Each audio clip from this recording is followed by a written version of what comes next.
T.N. Manoharan, the RBI-appointed administrator of Lakshmi Vilas Bank on Wednesday said that depositors' money is safe and expressed confidence of completing the lender's merger with DBS Bank India within the deadline set by the regulator.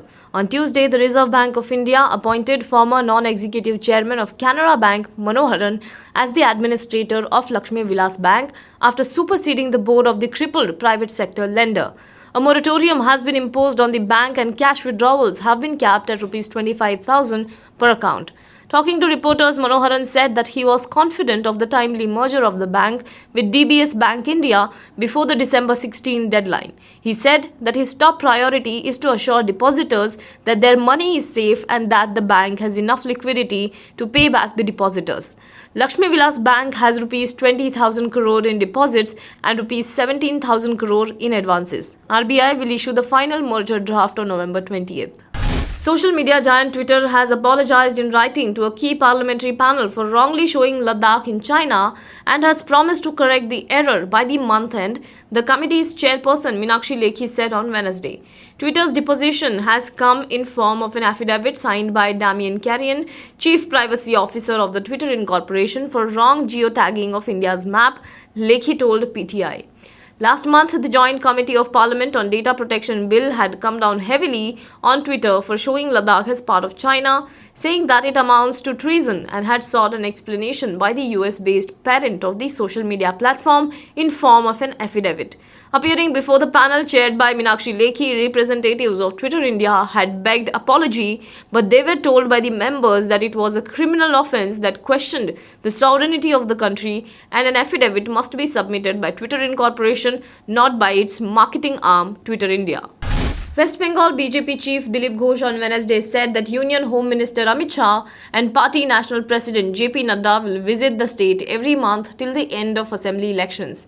Elections to the 294-member state assembly are due in April-May next year. The two senior BJP leaders will visit the state separately every month to take stock of the party organization ahead of the elections.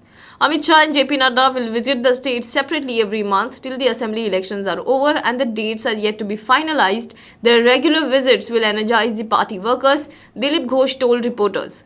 Amit Shah is likely to visit the state for 2 consecutive days a month and Nadda for 3 days, party sources have said. Amid no sign of an immediate troop withdrawal by China, India is all set to live in harsh condition in eastern Ladakh this winter, preparations for which have already been made. The army has completed the establishment of habitat facilities for troops in the sector. A video released by the military shows accommodation for troops with beds, cupboards and heaters. Some rooms have single beds while a living room has bunk beds. The army said apart from smart camps with integrated facilities that have been built over the year, additional state-of-the-art habitats with integrated arrangement for electricity, water, heating facilities, health and hygiene have been recently created to accommodate the Indian troops. The Maharashtra government on Wednesday agreed to shift jailed poet activist Varvara Rao and accused in the Elgar Parishad Maoist link case to the Nanavati Hospital in Mumbai for treatment for 15 days. The following intervention of a bench of Justice S.S. Shinde and Madhav Jamdar, the state said it will shift Varvara Rao, who is 81 years old, out of the Taloja prison in neighbouring Navi Mumbai to the Nanavati Hospital as a special case. State's Counsel Deepak Thackeray told the court that he had taken instructions from Maharashtra Home Minister Anil Deshmukh, who said the state had no objection to shifting Varvara Rao to the Nanavati Hospital. Rao had filed a bail application under writ petition seeking he be shifted to Nanavati Hospital in Mumbai immediately owing to his diminishing neurological and physical health condition. Now be the first to know about the latest updates on our new news app. Go on your Android or iOS, search for HW News Network. Download our app, choose the language you prefer to get updates in, and be up to date with the latest news. If you like this video, please share it and we would love to hear your comments in the comments section down here. Also, please do like our Facebook page and follow us on Twitter to get minute-to-minute news updates. For more such shows and videos, well, subscribe to our YouTube channel.